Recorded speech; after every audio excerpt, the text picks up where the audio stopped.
What's going on, everybody? This is AJ Capasso here. I am actually alone today, which makes me upset.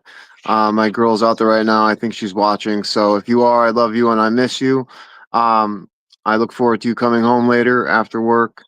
But anyway, we have a couple amazing guests that are on today, and I'm looking forward to the show. It's going to be absolutely amazing to talk about this stuff, so I can't wait to share this with our audience. But first, I just want to mention, if you are a paranormal researcher, team, or even an enthusiast, and you want to be part of a major global event, check out www.globalghosthunt.com. It's where paranormal researchers and teams and enthusiasts from around the world have their night where they have a live investigation, live, raw, and uncut, unedited investigation at their choice of a haunted location that we stream out live with Global Ghost Hunt. So head over there. It's free to register, free to be a part of.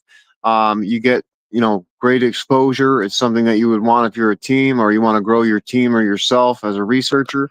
So definitely check out www.globalghosthunt.com. But right now, I want to bring forward Mike and Ty.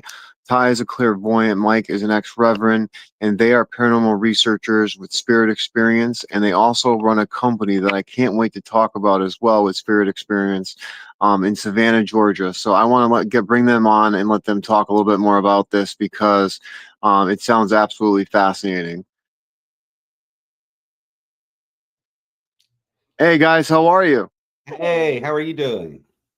Great, great. I'm so happy to have you guys on, and I'm looking forward to get right into this. So if you could explain to me and my audience a little bit more about this interactive walkthrough that you guys do for all the ghost tours and stuff in Savannah. So if you could please share a little bit about that. Sure. Well, we're Spirit Xperience LLC. We're an interactive paranormal walking ghost tour here in Savannah. We're also paranormal investigators, so we do that, which that's separate really from the walking tour. The walking tour, what we do is, well, actually, we've been in business for 1 year and a few days now, so we're fairly new. But Awesome. we're not new to doing walking tours. We've done walking tours here in Savannah for over 5 years together. Oh, great. We want to do our own thing. And to do your own thing, what do you need to do? Start your own company, right? Yep. Anybody's doing anything wrong. In fact, the last company we worked for, we still love those guys. We're in communication with them. They're great. It's just some of the things we didn't care for is we'd have things like a tour at 8 and then one at 10. So on the 8 o'clock tour, we're having to rush everybody kind of through real quick to make sure we can be there at that 10 o'clock tour. Yep. And a lot of tours in Savannah will have up to 30 people on their tours. That's too many people on a walking tour that we think personally. Yeah. We actually limit our tours to 15 people. Oh, that's awesome. Yeah, what we like to do, well, we like to be able to take our time, so we have no time constraints. So we only offer one tour a night, and then we have a limit to 15 people because we do like to get to know our guests. We've made some amazing friends, through our walking tours, and we actually like to take the time to actually use some paranormal equipment on our tours. Do little mini investigations. Yeah, little mini investigations at many of our locations that we go to. And so, what we do is we put dowsing rods in our guest hands and some EMF meters. And then I personally bring out things like REM pods and things like that during the course of the tour. But we love to have our guests have interactions with the spirits there. And we're able to do that because my lovely wife here is a clairvoyant.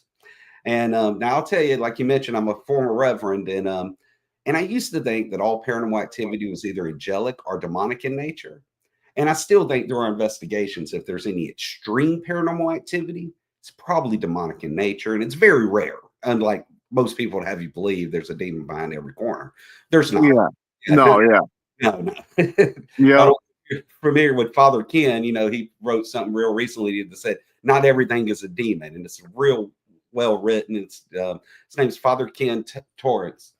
And so if you look him up on Facebook, he wrote something beautiful about that subject. Oh, I'm gonna have to check it out. But we like to get out there and interact with these spirits. Like I was saying, I'm sorry, I went down a rabbit hole trail there. No, you're good. When I met Ty 6 years ago, I learned through her that there's numerous human spirits around us all the time, to the point where I've nicknamed her Spooky and even bought her a t-shirt here to prove it. I love it. Because spooky things happen around her all the time, but I'll let her tell you about that. So he called me a clairvoyant. For me, it's hard to pinpoint exactly, what I am or what title I actually carry. For me, I'm just a beacon to the spirits. The spirits have always been drawn to me, and I've always been drawn to them. When I was born quite prematurely, so I was baptized and given my last rites all at birth. Wow. Oh my gosh. Yeah, a lot of people believe the veil stayed open for me. Yeah. And I was quite blessed enough to have grandparents that raised me and were supportive with me, but they never, they didn't want me to be scared of things, but they never quite told me there was no such things as ghosts or spirits. So I always knew about them. So Yeah. my most earliest memory with the paranormal world was when I was like 4 years of age, living in Tucson, Arizona, going down for a nap. So that, about 11:30, 12 o'clock in the afternoon, my grandmother putting me down, saying my afternoon prayers with her, and she's leaving my room. But I'm seeing shadow people come towards my crib or my bed. Not one or two, but dozens of them. Wow. I've always been around it. I am of Native American descent, as well as Mexican descent. And, I was raised with my grandmother and my step-grandfather on my dad's side, and he actually was a curandero, a shaman, a medicine man. Wow. So I learned a lot from him. And, when I was younger, I would go off and on with them to pick up supplies in Mexico. And when he was in Mexico, of course, he had clients down there. So I would assist him, and I learned a lot of stuff. That is amazing. That's such a like a blessing to have, someone in your life like that can teach you the right way of going about these type of things because, this field, like I try to tell people, like it can be dangerous. It can be if you're messing with the wrong things, so it's like, it's always good to have that guidance with somebody that has knowledge in in this type of art or field, But I will admit, I was that one cousin that nobody wanted to sleep with. I was that one cousin that nobody dared ask, when they were young, if there was such thing as ghosts or spirits or, monsters underneath the bed. Because I may tell them, no, there's nothing underneath your bed, but you might want to check your corner. So, oh my gosh, they ever really mentioned spirits around me or talked to me about ghosts, but yet I was still that kid that was scared of scary movies. I still, yeah, Still are. and I've always slept with a nightlight on or a candle. The thing with the tour that we love to do is teach our guests about the equipment, about the paranormal world. That it's not as different as people on TV would claim it to be. Human spirits are just the same as they were when they walked this earth. When they walk this plane, they still have the same energy, same personalities. They just chose not to go on to the other places, which I believe would be heaven or purgatory, waiting for hell to open up. Those are my beliefs, but a lot of spirits don't want to do that, and they want to stay where they most felt comfortable, or they're tied to their homes and their properties, their generational ties. They want to see their grandkids, great grandkids, generational, or they're upset that, they don't like somebody living in their home or what they did with their property. Or spirits are just like us. They get jealous, envy, they're gluttonous too, and all those too. Still, it's so funny that you bring that up. We actually, I stay right now at a friend's. Me and my girl, we stay at a friend's house right now, and the house is 144 years old. And we feel my girl is like a sensitive like yourself, and she can pick up better than I can on things. I had a near death experience, and ever since I came back, I could pick up on energy really well. And I feel this grumpy older guy in this back room that's right next to our room. Well, today, as we come in the door, we have a gate upstairs that we keep our two German Shepherds like locked in the room so it stays from coming downstairs. So all of a sudden, as we're walking up the stairs, we see this man's hand open the gate and the dogs come running down the stairs at us. So we think it's my friend Charlie, who's upstairs. He probably was just going to the bathroom. We thought, well, we turn the corner, the bathroom door is wide open. There's nobody standing there. But me and my girl both saw a man's arm open the gate and let our dogs out. And our dogs can't open this gate because you actually have to push a button, slide it backwards. Like, German Shepherds are smart, but for him to do this would be outstanding. Which we actually saw the hand though, and it looked like a person's like arm, like a male's arm that was like they haven't seen sunlight in days. Like, you know what I mean? Like it was just like that white of an arm, and it was the creepiest thing. And it literally just happened to us like an hour ago, and I keep thinking about it, and like it's so funny you brought that up because it is so true. From all of my research as well, you know, human spirits are literally, you know, exactly how they were when they were alive. They have the personality, they have everything still there. And you're going to experience, you know, I think with the demon thing, I think a lot of the times it's misrepresented because we come in contact with these spirits that try to put fear in you, these human spirits, because they were, excuse my language, but idiots on life or assholes in life and assholes in death kind of thing, you know? So that's exactly how I put it. So yes. Yeah, you know, but I think it's so great that you have like a more personal time with your guests throughout your walks because, you know, like you said, you get to meet these people, you get to interact with them, you get to tell them more about the true stuff that's going on in the paranormal field instead of what you're seeing on TV. Right. And that's a lot of it. Yeah. Because look, you know, on TV they think investigations are like what they see on TV, and true investigations, as we all know, is sitting there in the darkness. Some of us, you know, write, some of us draw, but just hearing stuff, you know, hearing what we hear and debunking it, and lots and lots of pictures and videos that we spend all of our time going through and figuring out what's going on and talking to the people that are, you know, feel like they're being haunted and figuring out if it's a haunting or maybe they might need to see a medical person instead, or a therapist. Yeah. There's a lot of stuff that a lot of people don't get. They think it's just like on TV, and around every corner there's going to be a demon, or you know, or you're going to catch everything on a tape recorder, and it's like that. Yeah, no, definitely. I totally understand. Sorry about that. My dog barked. I just wanted to mute it real quick so I didn't cut you guys off. But yeah, no, I think that's absolutely wonderful. I mean, you know, what kind of equipment do you guys use on your guys' walks for like to show them how to use? Right. Well, we give them dowsing rods. We use them as spirit rods. You know, we put those in their hands. We found that that's best for getting interaction. Now, we don't put it in our hands. We put it in their hands. Yeah. What we found on our tours, the spirits we communicate with, we've grown a relationship with over the last 5 years. Yeah. And, you know, Savannah, well, you said you visited here, so I'm sure you know, Savannah is considered one of the most haunted cities in America. And it is. Absolutely. Found that Savannah is really built on our dead. That's just not something we say. That's something that is a real thing. You know, we have covered up graveyards all over Savannah. And you're really not far from a corpse in downtown Savannah either.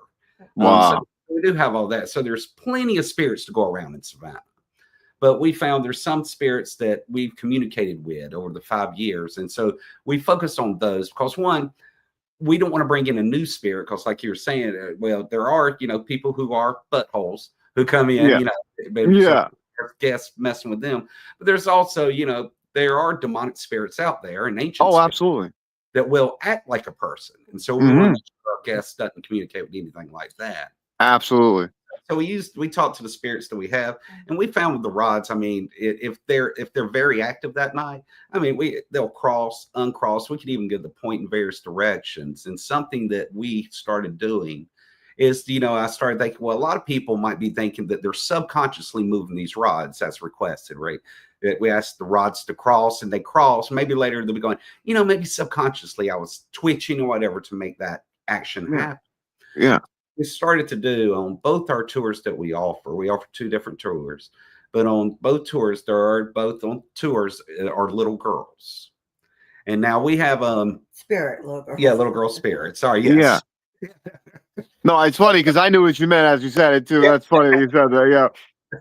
But are you familiar with the YouTube channel Overnight? Oh, I haven't. No, believe it or not, no, I'm not.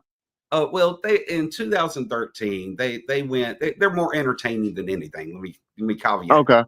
Yeah. But they went to the Warren's Occult Museum at Halloween time, and they live streamed there. And when they were there, they were doing this for Feed America, so it was for charity.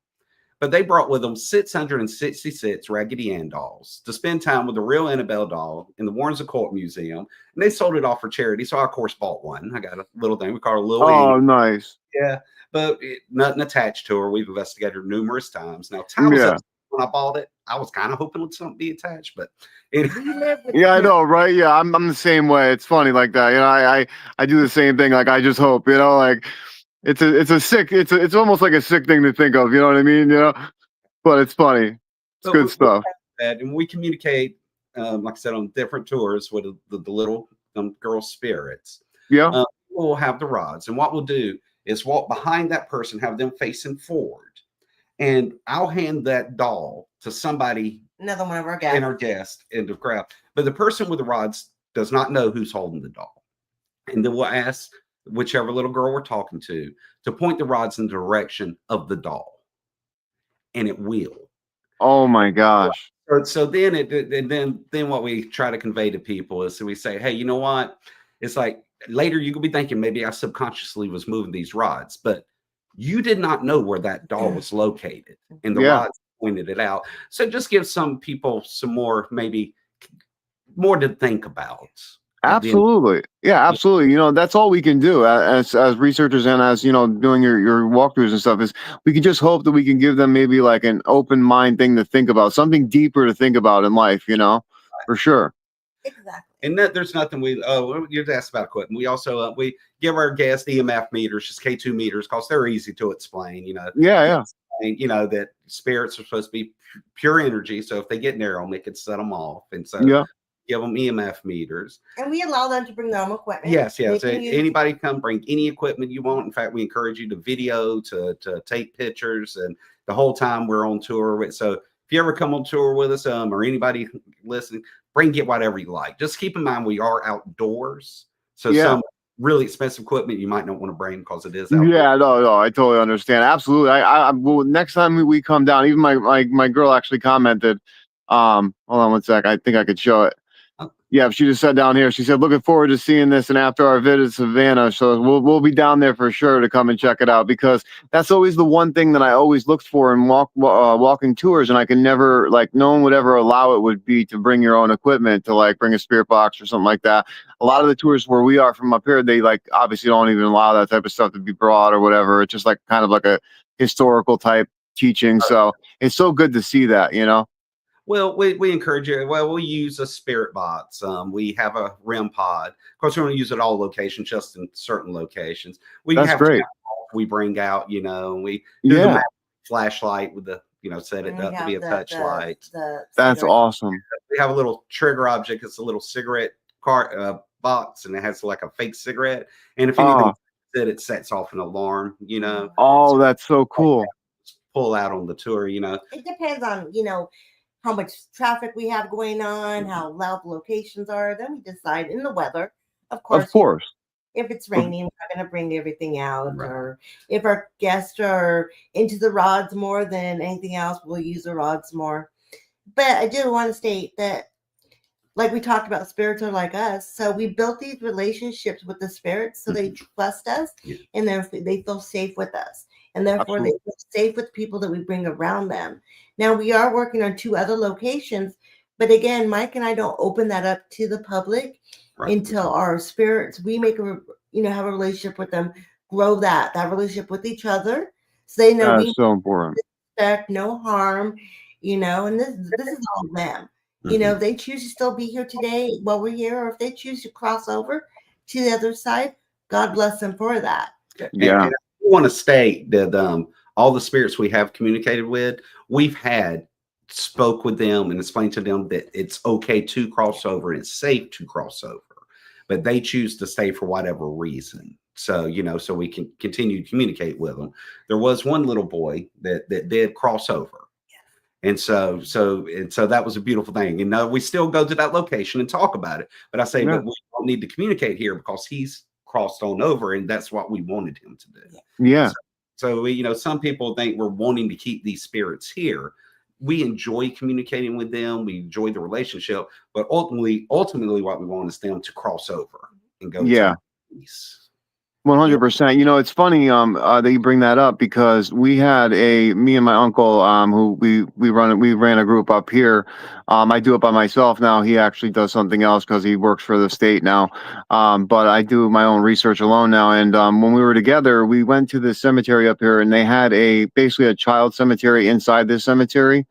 And we got through our spirit box this name, and we ended up finding the grave, and it was an 8-year-old child who had passed away, and his name was David.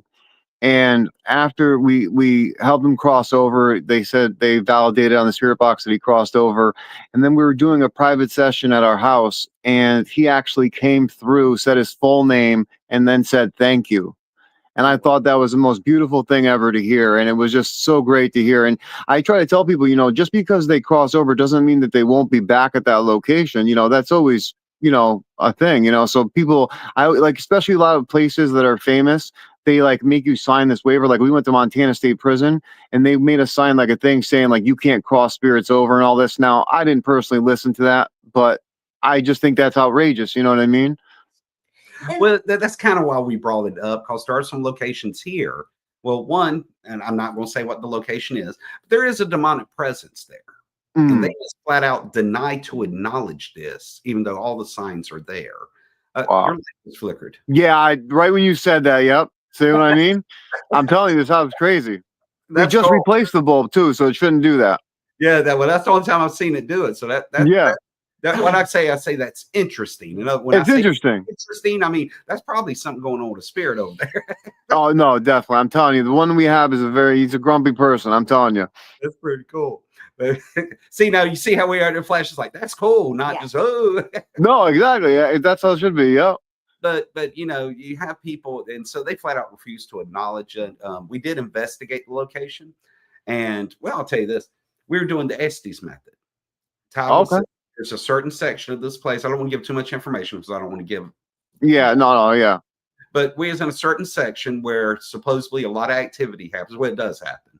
And she was sitting in a chair, you know, earphones on, blindfolded, spirit box. And we had another person who was with us that was on the other side of this room, just leaning up against the wall. Well, we had pretty much came up with that, yes, there's a demon here. And so I was demanding its name through the Estes method. Wow. And I was, you know, I was sitting there, I said, you know, I was going, in the name of Jesus Christ, I command you to give me your name. And I was real firm about it. And I just happened to turn around and look at the other guy on the other end of the hall. There was a loud boom.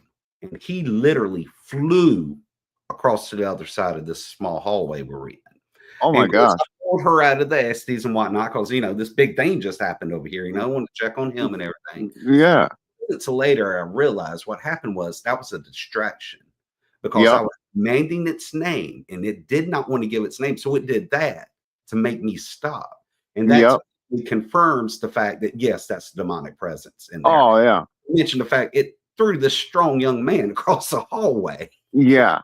Yeah, absolutely. Yeah, that's you know, I tell you, like I experienced an exorcism, and I don't really go into it too much, but it had to do with a younger kid, and I never really believed in the whole, you know, demon thing until I watched this exorcism, because this child literally, it took 5 of us to hold this person down, and it was they literally picked up a kitchen table with one hand, this child, and threw it at us, and I once I saw that, I was like, oh my gosh, you know, this is very scary, all this stuff. But then I realized, you know, there is that it's the 1% chance that you will find an actual real entity like that you're going to come in contact with. And that's what makes this field so interesting, but scary at the same time, you know, to myself and to others. And it's like, you know, you really got to be careful because you never know, you know, they do mimic, you know, children. They do mimic things to try and make you lure in, and they will psychologically break you down. It's really terrible.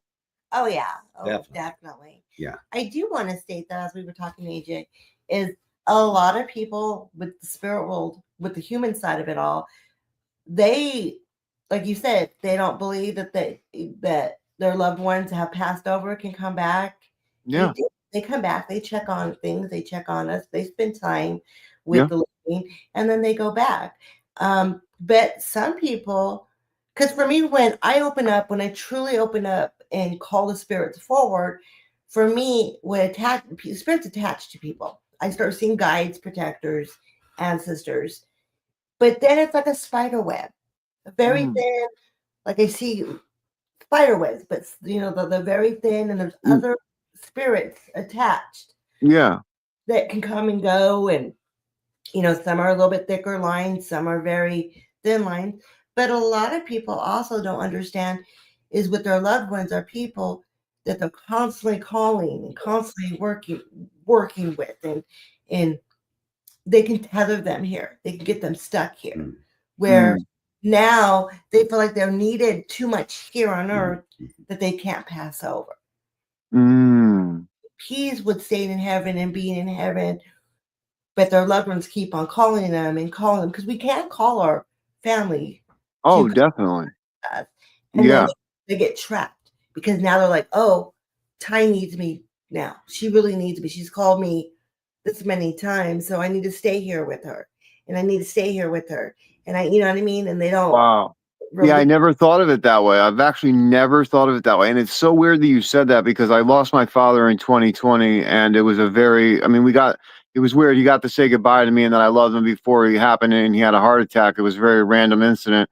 And it's weird because, at first I was, calling on his help all the time, and he was showing me signs and everything. And he was coming through the spirit box constantly. And now every night he comes to my dream and visits me, and we're always doing some kind of like adventure in my dreams and stuff. Cause I have very vivid dreams, ever since I passed away and came back. And, it's weird. I always wondered to myself, like, am I making him stuck by, the times that I called on him so much or wanted to speak with him and certain things like that. And he came through. So that's weird that you said that because I always had that on my mind. So thank you for validating that. Yeah. I mean, I don't think you personally, in the beginning of grieving, we did. In the beginning. Oh, yeah, of course. Our loved one that has passed away and ask them to show us signs or come to us in a dream. But some people, okay, like for instance, when some people start playing with spirits, and I do mean playing with them because they don't know what they're doing. They don't know what they're doing. Yeah. They start like really tethering them, like holding them there, like, Wow. Yeah. And that's when it can get, I don't want to say dangerous, but that's when you could also start seeing the angrier side of a human spirit. That's nice, peaceful and loving. It's just like us. Somebody pokes our buttons too often and we need a break and we're going to finally lash out. Yeah, absolutely. I mean, I think about all these locations that a lot of teams go into, especially the famous locations where TV shows go into and stuff like that. And I wonder, like, if these spirits like feel to themselves, like, you know what, I'm not a circus, like I'm not here to be your circus, and I feel like that's why I always go in with love and respect. I never go in with any type of, any type of ill will or provocative type stuff, because I just find, they're human beings. They're just like us. And if it was my grandmother or grandfather or a child or something, I wouldn't want them to be treated that way, Mike said something to our guest telling me. Yeah, well, I tell them, when we're talking about communicating with these spirits, I let them know, they're just like us, just in a different form. And, we are in the South. And so a lot of spirits we try to communicate with are old Southern spirits. Yeah. So we let them know that yes or no, sir, yes, ma'am, no, ma'am, please and thank you goes a real long way here. Oh, absolutely. And I'll make an illustration, I'll hold the rods and I'll say, now don't do this, sit there and go, cross my rods. Now, let me ask you, if you were a spirit that could muster up enough energy and you were just spoke to like that, would you cross your rods or hit them upside the head? Yeah. It's like, so let's treat each other with the same respect that we do in solid form. Exactly.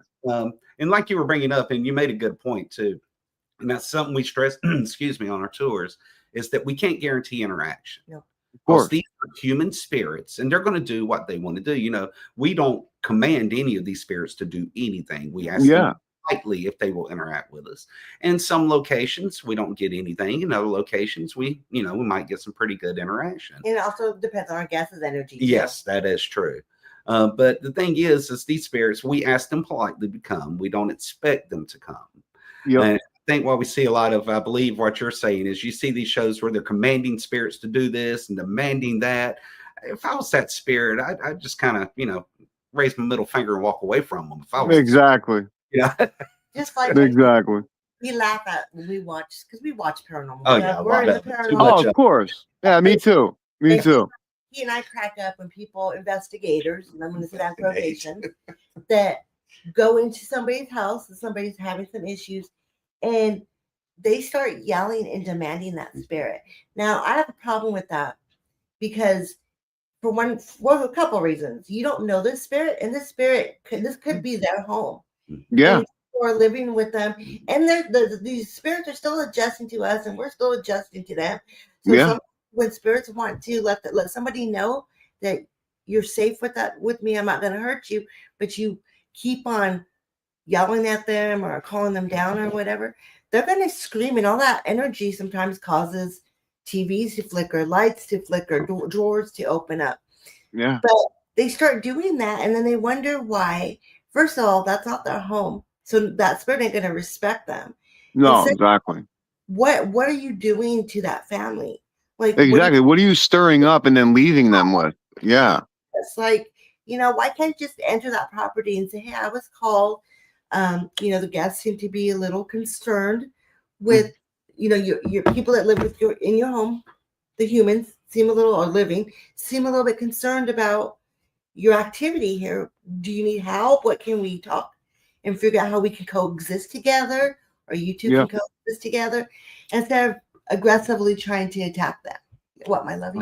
AJ, that door behind you seems to be moving a bit. Is it? Yeah. Okay. Maybe it's your camera moving. I thought okay. It's camera, and I was seeing it as kept going and come out of frame. Oh yeah, no, that's my camera. Okay, good. Okay. I was going, dude, you're. I tell you, I've had some weird things happen on the show before, so it wouldn't surprise me. I tell you that. Well, now, and keep in mind, like we were just talking about, though, it is his house. Yeah. Word is that he was here first. We have a couple of spirits here, and it's their house. Yeah.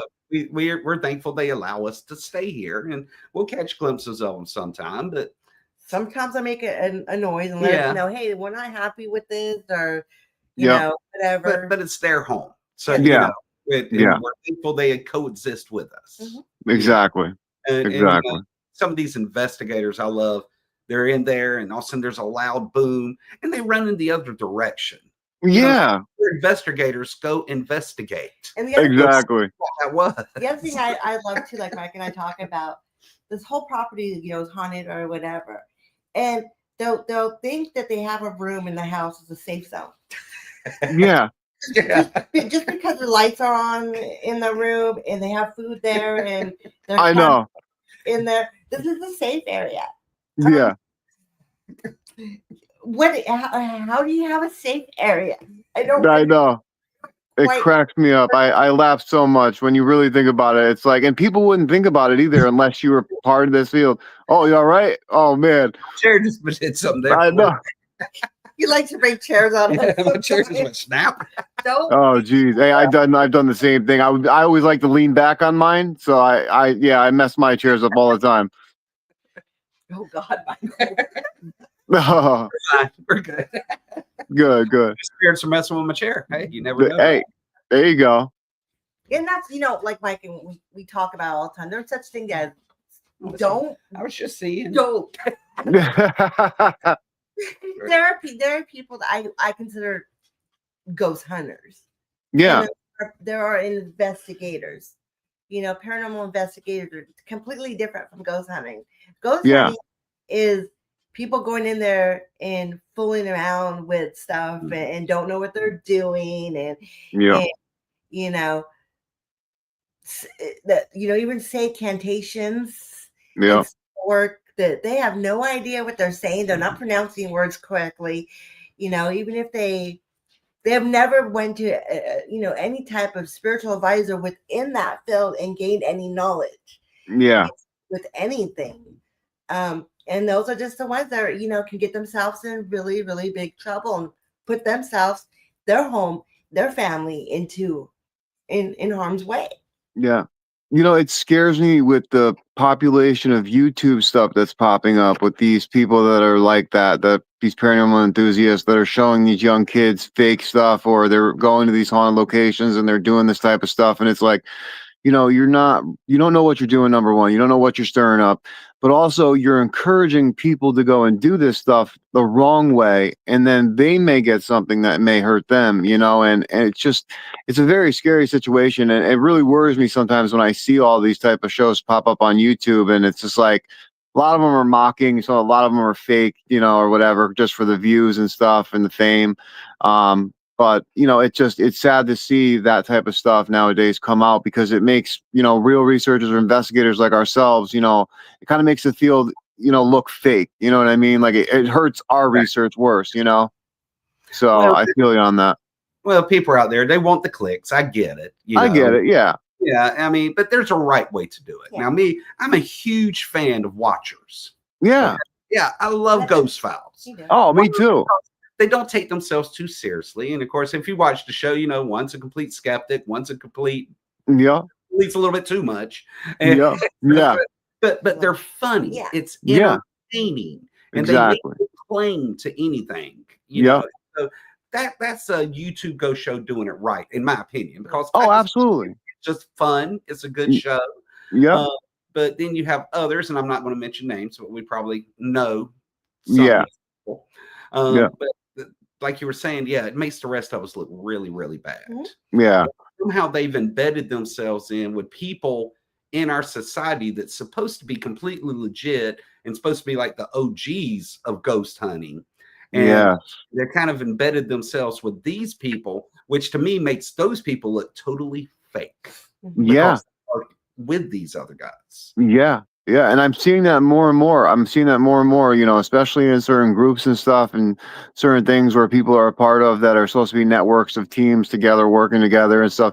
One of the biggest things that I've seen a lot too, and I know it's very big also in the UK, is the competition between teams, of the fame between teams nowadays, because of the clicks and YouTube and all the fame, because of like everyone wants to be that next Zach Bagans, you know what I mean? And it's like, guys, we need to focus on, working together, because think of how far this research could come if we all work together. It's just, so I don't understand that aspect of it, but I get it in a fame, everyone wants to be famous, and I understand that, but if you're really in this work for the right reasons, you realize that the spirits don't want you to do that type of stuff. You know what I mean? It's not about that. It's about having the heart and the respect, and really caring.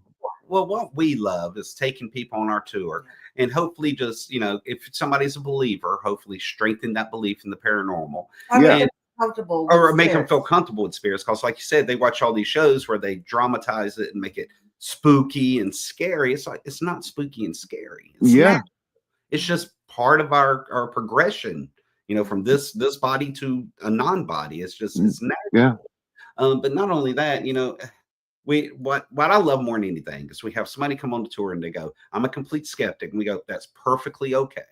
'Cause overall, we make no claim to make anybody a believer. But overall, because we do share the history, we share the folklore, the ghost stories of the places, and then we do our little investigations. But overall, we want everybody to have a good time. That's everybody that's what we want. Have them enjoy themselves, have a good outlook on Savannah and that sort of thing. Yeah. But what we both love, is that we'll have somebody starts off, I'm a complete skeptic. I don't believe in any of this. I think it's garbage. That's cool. Yeah. Just relax and have a good time. And be then open. We all said, just have fun. Just enjoy yourself. Just try it. But if you don't believe in it, can't hurt you, right? Yeah. And we've had quite a few times towards the end of the tour, people go, there might be something to this. And to me, that is the greatest thing in the world. To me, definitely about reaching out, these shows and whatnot, to us, that's great. But what we love is taking somebody who doesn't believe and maybe making them just think about it a little bit more. And it makes us happier than to see that sort of thing. And so that's where we focus our most of our time. Absolutely. And how do you guys approach a skeptic? Because for me, I try to approach it for them more in a scientific way, talking about like energy, frequency, and vibration, to try to explain it a little bit to them, the way that my guides kind of explain it to me, just to make them realize that there is something to what we're actually doing, like scientifically wise too. But obviously we can't truly prove anything, to a 100% fact yet scientifically, but through quantum and, quantum mechanics and certain things like that, what they're finding out now is, just absolutely fascinating. So and also what I try to tell people too is like, think about it. When you go to a funeral, if you've, known someone that you loved or had a friend and they pass away, when you walk up to that casket, something's missing. They're not there anymore. Like, that energy is not there. So I try to tell everybody, it's like each cell gives off, I think it's 0.01 of a volt. And we have 30 trillion cells. We're basically like a walkular nuclear power plant, if you think about it. So that energy never dissipates. It goes somewhere because energy can't be destroyed. So I try to explain to skeptic that. But what is your guys' approach? How do you guys go about it? Well, on our tours, Yeah, we don't get into anything like that. yeah, The evidence kind of speak for itself. I love it. So it's sort of like these people have these rods in their hands. And believe me, the skeptics, they're trying to be as still as they can possibly be. Yeah. And then we're saying, ask the spirit, will you please cross the rods? And they cross. Will you please uncross them? Now, will you please point towards their lovely wife right beside them? And it's just like, it's a, and we don't get into any sort of thing like that because we do have to keep the tour within a certain time frame. We can't of course. As a tour, you got to definitely do that 100%. But as far as getting into those sort of things, we just don't. We just let the experience, hence Spirit Xperience, speak for itself. And maybe absolutely. Now, that's however, the best thing. After the tour, if they have questions and whatnot, I will sit and talk. Oh yeah, we've stayed 2 hours after the tour and talked to people. Yeah, I'm sorry. I should have stated that's kind of what I meant, but I know what you meant by what you were talking about for sure. With that sort of thing, now I'm a classically trained philosopher, and I went to Counter School of Theology. Okay. Yeah. And so, but what I've learned is I don't know how does this happen. I'm not sure. Yeah. I just it's happening. Mm-hmm. So it's sort of like let the experience speak for itself. Because when you try to tell an atheist about God, you can give them every ontological argument in the world for the existence. Oh, absolutely. Yeah. But got just as many ontological arguments against the existence of God to battle those things, and you're just bumping heads. But if you can let somebody experience God, then maybe they can start to understand, because these are things especially God's beyond our logical thinking. Of course. It's above that. But to me, the supernatural, the paranormal, is actually, it's in the metaphysical realm. Yeah. So it's beyond the physical world. We really, now one day maybe we might be able to understand it better. Yeah. Right now we don't, because everything we have can be disproved. Mm-hmm. Everything we have as proof can be disproved logically. Yeah. But go out and actually experience these things. You've been on all these investigations. You've experienced these things firsthand. And for you, there's no doubt in your mind, this is real and this is happening. Yeah. Schmo Joe that never had any interest in these things, he's never had that experience. So exactly. Bull crap. Mm-hmm. Yeah. And until he has that experience. Right. Yep. Exactly. So what we try to do is, you can talk to your blue in the face. Yep. But somebody don't want to believe, they're not going to believe. Mm-hmm. Absolutely. But show them something. Maybe take that person on a paranormal investigation with you and explain how the equipment works. Set it and allow them to experience that. Let them hear you go, and then something off in the distance goes. Let them experience that. Maybe they go, hey, you know what? There might be this. Yeah. That's the best experience you can have too. And just like you said, and the best experiences too, when you have, someone who's a skeptic start thinking a little deeper and say, there might be something to this, because that is the greatest feeling in the world, to know that someone who definitely didn't believe can sit there and be like, you know what, maybe there might be something to this. And it just opens their mind just a little bit. It's not like you're trying to push a belief on them or anything. It's just, you're just trying to say, like, listen, we've experienced something that we can't explain. Can you explain it for us? If you can, let us know. And then they have the experience and they're like, oh my gosh, no, that's kind of weird, So I love that stuff. I think that's great. For me, as someone sensitive, I do have to say this. I think that for the last 15 years, possibly, the activity has boosted. I was going to ask that. As far as, human spirits, pretty average for me. It's still the same, but those negative humans as well as non-living entities that have never walked this, or human Yeah. form on earth, has risen. And I think a lot, I mean, my Christian beliefs are a little different, but also I think a lot of that is because people are playing with stuff that they don't understand. Yeah. They don't get the way the spirit, and it's not for everybody. They don't get the way the spirit world works. Like I tell people, that go to a voodoo priestess or go to a hoodoo priestess, which is fine. Yeah. But when you're calling on those deities to do stuff for you, you have to pay them back. Yes. They're always Yeah. going to be back for something. Nothing in life is free. No. And in the spiritual world is ever free. Yeah. And that's what a lot of people don't understand what they're doing. You open that door, that is yours now. Yeah. And it's going to collect. Oh, Maybe it does. but it'll collect from the next generation or whatever. It's going to get what it wants to get. Oh, absolutely. I believe that 100%. 100%. People just, they think it's funny. They go in there, other ghost hunters that we see on YouTube and stuff, go in places and they use cantations. Like I said, they use stuff that they have no idea what they're saying. It's not their faith. It's not their religion. And they're wondering why they're leaving, again, not helping these people that live in this property or have this business. They've just opened up more, and they may have activity, but now they've opened up more and more. Yeah. Absolutely. You're absolutely right. You're absolutely right. And I've been feeling too that a lot of the activity, the negative stuff has been, boosted a little as well, especially certain places that I've been as well. I could definitely feel that. I feel like it's a lot of, from misguided people going into these places, and not knowing what they're doing for sure. Absolutely. But I wanted to actually get into the pictures that you guys have real quick, because I totally forgot all about it, and then we're almost through. I'm like, oh my gosh. Oh yeah. Well, we almost up to the hour, so we'll go through them quick. So. Yeah, absolutely. That's what we do too. So hold on, I'll bring up this one, and you guys can talk a little about this one. Now this was actually taken 3 days ago, right? Or Thursday. It was taken last Thursday, this past Thursday, by a guest of ours. If you look up above the tree, you said we couldn't zoom in, but if anybody wants to get up close to it, you'll see that that's not a lens flare at all. There's something to that picture. The tree that you see in this photograph here, this tree is actually the old Candler oak. It's the oldest live oak in Savannah, Georgia. It's over 300 years old. And right behind it, there's the old Candler Hospital. That's the newer part. The older part is off screen, but it is part of our tour.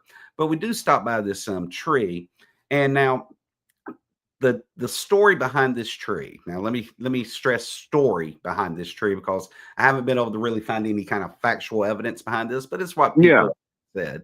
Is that this tree was actually used for, unfortunately, slave trading during enslaved times. Okay. And the story goes that if some of the enslaved people, was causing issues, I hate to say it that way, but that, but they would actually hang them from these trees. Oh, wow. This exact tree. Wow. I don't know how true that story is.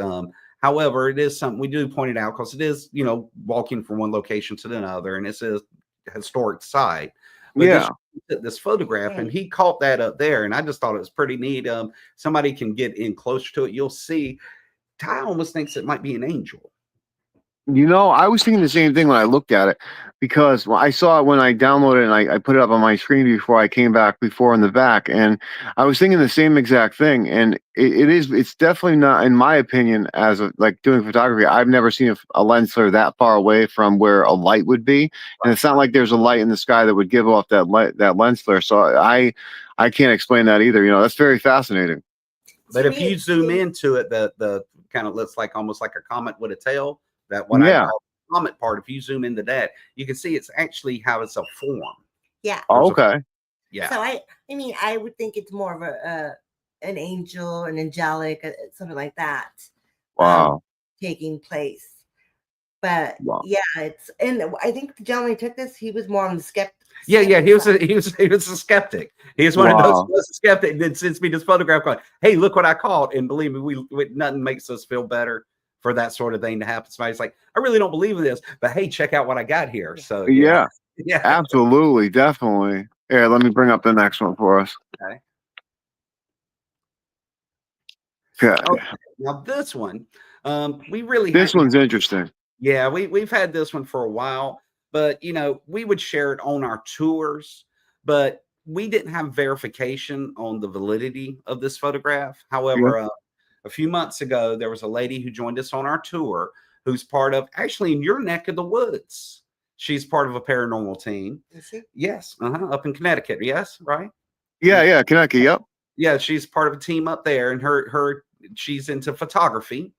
And so I showed this on the tour and I showed it to her. I said, I would like to know what you think about this. And so I sent her an original copy of the photograph. And she and some other people on her team did look this over. And they said, we checked it out. It hasn't been altered. This is what the actual photograph is. Wow. And yeah. And what I want you to notice is first, I thought maybe it's a time delay. Yeah, like a moving person or something. Yeah. But if it was, I think we'd see some artifacts of that person moving off to the side. Exactly. And the photograph would be, you got two teenage girls standing back there. They're not going to stand still long enough, right? Yeah. Look at the color of the skin too. The color of the skin is different because someone moving, you would still see the reflection of the color of their skin. But now this figure here, this is at the Owen Thomas house and slave quarters. Wow. And right here, the Thomas part of this house, Miss Margaret Thomas, she's seen in this area, and she's known as the Lady in Gray. Wow. Notice about this, first of all, maybe it's a shadow, but you can see on the photograph that the body part's like really darker than the head, and it looks like the head's almost going to the other side of that gate right there. Yeah. And then, of course, if it's a shadow, I haven't seen too many shadows that have light coming through it. Have you? No, not at all. No, that's a cool capture right there for sure. And so this lady took this photograph and she is so excited the next day. Yeah, she's like, look what I caught. But again, we thought it was really neat. But until we had some professionals look at it and say it hasn't been altered, now we feel good about sharing it. Absolutely. That's what you got to do. As investigators, unfortunately, we have to, you can't just get excited and be like, that's 100%, spirit, unfortunately, as much as we know it in our hearts sometimes. But, when it comes to pictures and electronic stuff, we have to unfortunately debunk these type of things. So it's smart that you guys did that for sure. Well, here, let me bring up the next one. Okay. Okay. Okay, this one. Oh, okay. So if you guys zoom in, who's watching this? If you guys see, you can view this on your full screen. But yes, I looked at this earlier. So please talk about this figure. Yes, it is. You can see it's blurry. The gentlemen who are on the tour with us, they were visiting from Australia, and they had one too many spirits. If you get what I'm saying, so Yeah. they were having fun. They were good guys. We was having a lot of fun. And this is actually at Colonial Park Cemetery that we were talking about before the show. Okay. So we're outside the gates. Yep. And related to over there is a story about a young man named Rene Ash Rondelier. And Rene, I'm not going to go into the whole story, but Rene was said to be hung in that cemetery unjustly. But he was also said to be a very big, boy, he was only 14 years old when they hung him. Oh, wow. And he was said to be almost 7 foot tall and weighs approximately 350 pounds. So at 14, he put Chanel O'Neill to test, right? Yeah, right. For real. Shaquille, not Chanel. Shaquille. Yeah, Shaquille. Wow. Oh my God. Sorry. But he's seen still at the cemetery today. Right. Well, I saw this, and the guy who took the picture, he was real excited. He showed me right after he took it. And in my mind, right at the time, I was going, hey, you know what? I don't think this is anything. I think it's my shadow or something being casted back there. But, it's like, he was a guest. I was like, yeah. He said, you want me to send it to you? I was like, oh, yeah, sure. Go ahead. And I had it and actually showed it to a friend of mine that's actually a parapsychologist. And I was like, yeah, let me show you what this guy caught. And now he's from England. So he's like, hey, mate, did you notice something? I was like, what? He said, your shadow's falling forward. Yeah. And not only that, this figure, if it's casting a shadow, it casts it on the fence and then goes above the fence. Yeah, that's what I noticed. Right. And so that made me double take this and think, well, hey, maybe we did catch Rene over here. Yeah. I wouldn't doubt it being a possibility, That's a great capture. I tell you, I love that you guys capture this stuff, and the people that come on the tours get to send them to you, and you guys get to see this. This is absolutely amazing. Here, let me go to the last one they have. Each other because sometimes we're like, dang it, we should have got pictures. Dang it. This is at what's known as the Espy House. That's right across from Wesley Monumental United Methodist Church. And it does have a long history to it. But now it is currently owned by the Methodist Church, and it's used as their administrative building. It's on Taylor Square. Yes. Okay.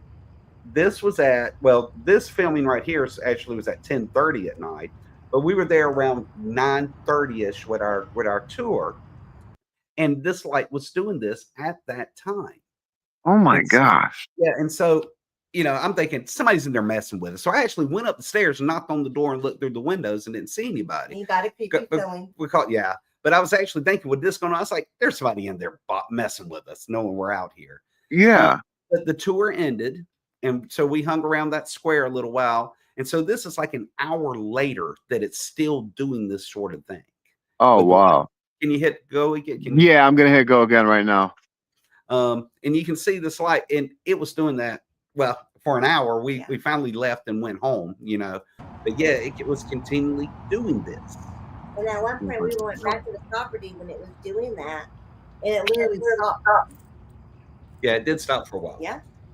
And so, yeah, I mean, this is just a neat thing. This is one of the properties we go to, and this is one of the properties that has one of the young girls there. Her name's Katie. That's associated with this property, and she's one of those that'll move the rods towards the doll. However, we don't think this is Katie's doing here with this going on. No, you don't? Yeah. No. Because Katie was down with us, and yeah, her and her father, like when we went to this property that night, they really usually stand at the landing up there, but they weren't stand at the landing that evening. They were actually towards the bottom of the stairs. They didn't want to go up. They kind of hung out with us in the square that evening. So I don't think that is something to do with Katie and her father. There's been rumors of negative stuff on that square and in different properties on and off throughout the years. It's like a traveling negative spirit within that square that I think that's hung out there. Well, the square that it's on is actually an African-American slave time cemetery that was actually built over. Oh, and wow. And on that same square where you have the Espy House, you have, but across on the other side of the square, you have 432 Abercorn, which is infamously known as the Demon House here in Savannah. Yep.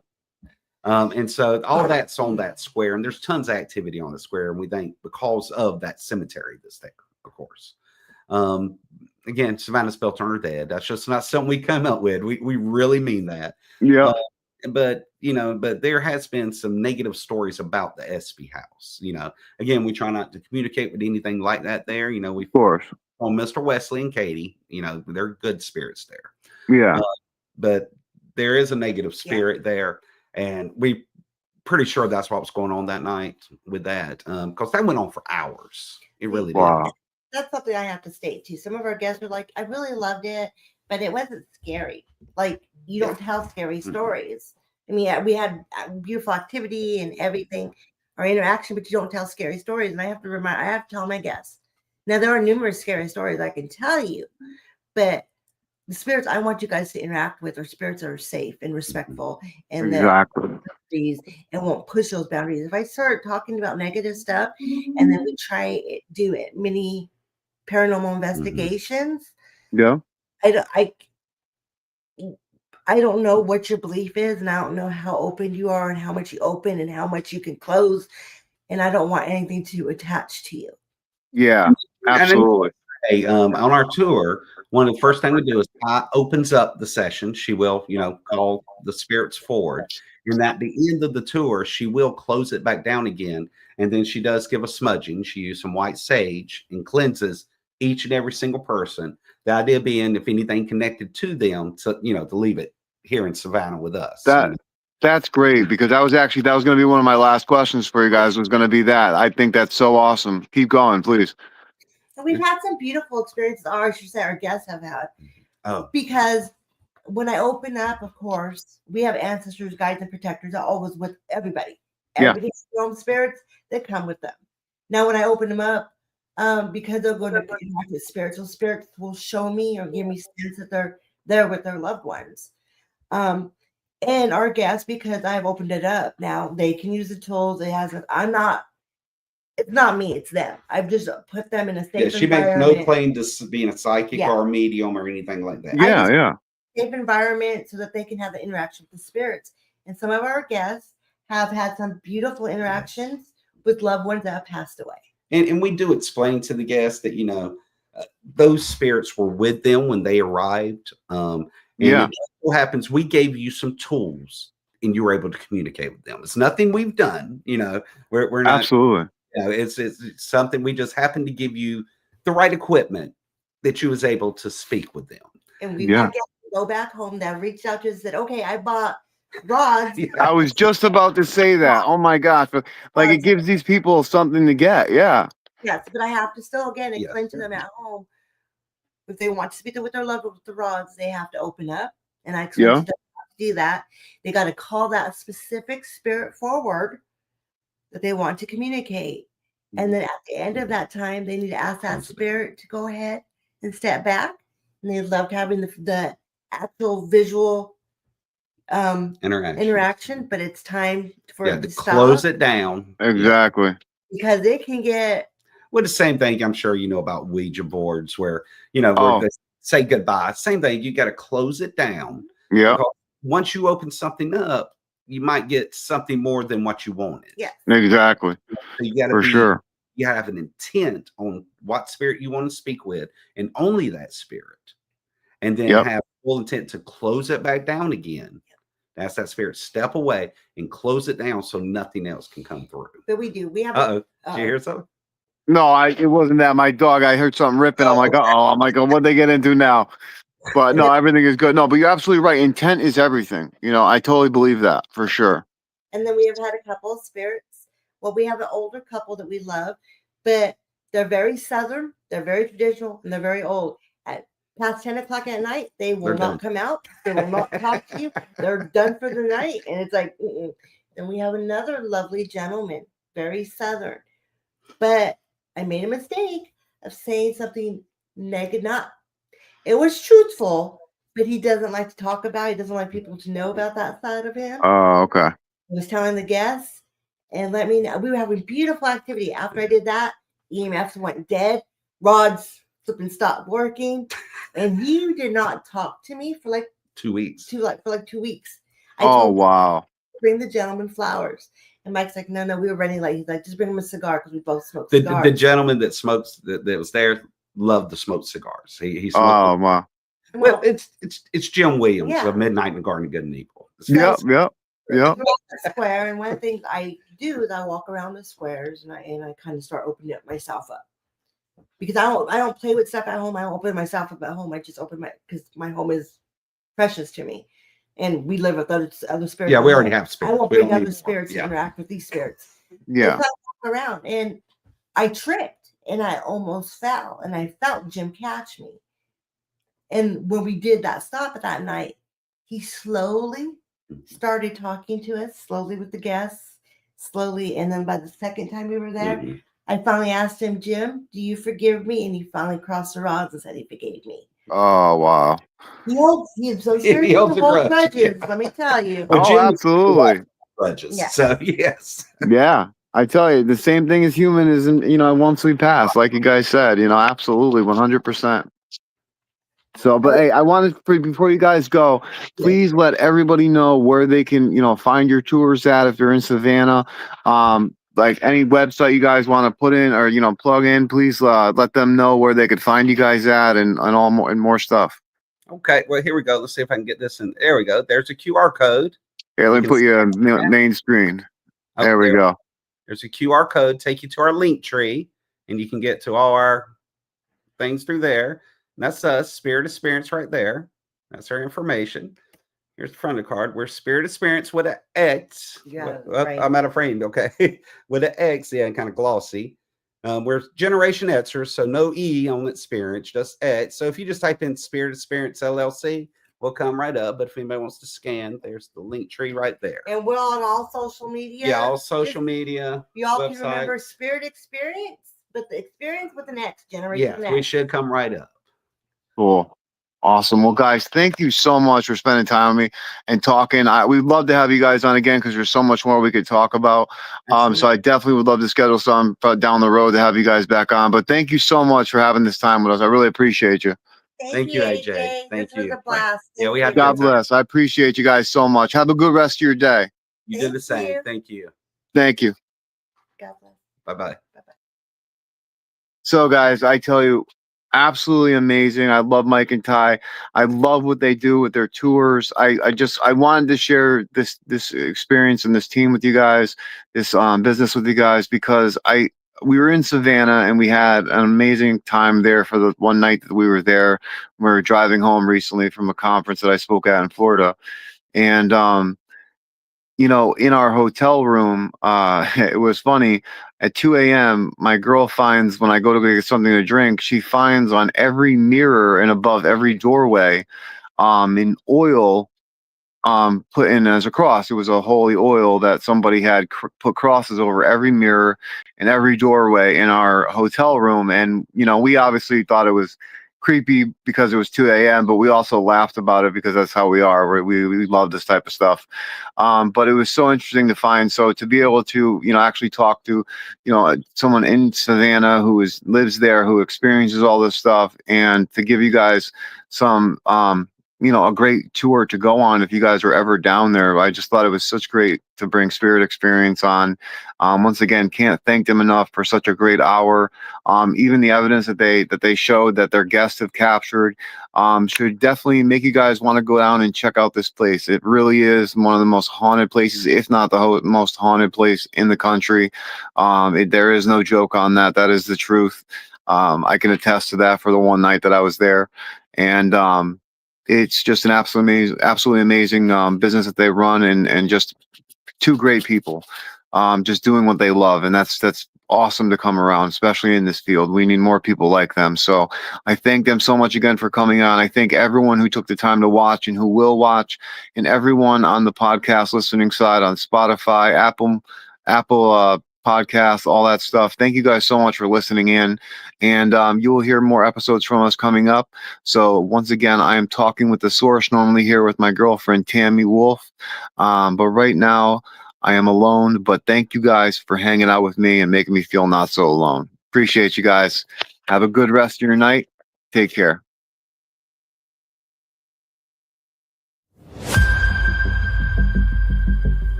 Now, this is the area where apparently you can hear the whistling of Art, or Arthur, the man that died of a heart attack, constructing this part of the lift locks.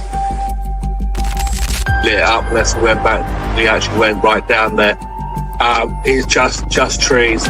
Biggest animal we're going to get in here is a badger or a deer, potentially, yeah. But if it was a deer, we'd be seeing it. Did you live here?